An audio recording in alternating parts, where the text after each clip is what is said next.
PT Bank Tabungan Negara Persero Tbk atau BTN berkomitmen penuh untuk mendukung akselerasi pembangunan rumah layak huni, sehat dan ramah lingkungan.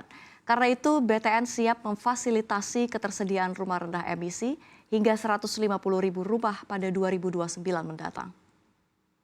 Ketua Satgas Perubahan, Presiden terpilih Prabowo Subianto, Hasyim S. Joyo Hadikusumo menyatakan pihaknya mendukung penuh inisiatif BTN dalam mendorong pembangunan rumah rendah emisi.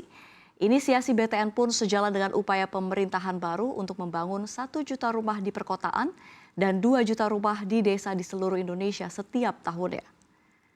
Di sela acara pilot project Rumah Rendah Emisi, Kepala Perwakilan Perserikatan Bangsa-Bangsa atau PBB di Indonesia, Gita Sabharwal juga menyampaikan apresiasinya terhadap komitmen BTN dalam implementasi prinsip keberlanjutan melalui rumah rendah emisi. Langkah inovatif BTN ini dinilai PBB tidak hanya akan meningkatkan keterjangkauan rumah ramah lingkungan, tapi juga dapat meningkatkan standar hidup masyarakat berpenghasilan rendah dan menengah. Direktur Utama BTN, Nixon LP Napitupulu, juga menjelaskan proses pembangunan rumah dan aktivitas di dalamnya menjadi salah satu penghasil emisi karbon terbesar, termasuk dari penggunaan energi, konstruksi, hingga perawatan dan pemeliharaan. Sehingga demi menciptakan lingkungan yang lebih baik bagi generasi mendatang, BTN berinisiatif memacu ketersediaan rumah rendah emisi. Selain itu, langkah ini pun menjadi wujud komitmen BTN dalam menjawab tantangan perubahan iklim dan mendorong ekosistem perumahan nasional yang berkelanjutan.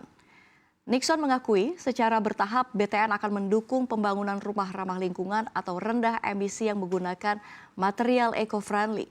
Pada akhir 2024 nanti BTN optimis bisa memfasilitasi pembangunan 1.000 rumah rendah emisi sebagai bagian dari pilot project. Sampai akhirnya pada 2029 mendatang, BTN bisa berkontribusi untuk pengurangan lebih dari 1,7 juta kilogram sampah plastik dan mampu berkontribusi untuk menekan emisi karbon sebesar 2,42 ton karbon dioksida atau CO2.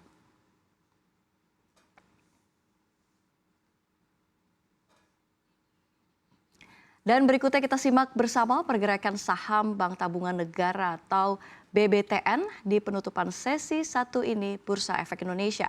Bank BTN terpantau di sesi 1 ini menguat 0,72%, membawanya ke level 1.400 per lembar saham.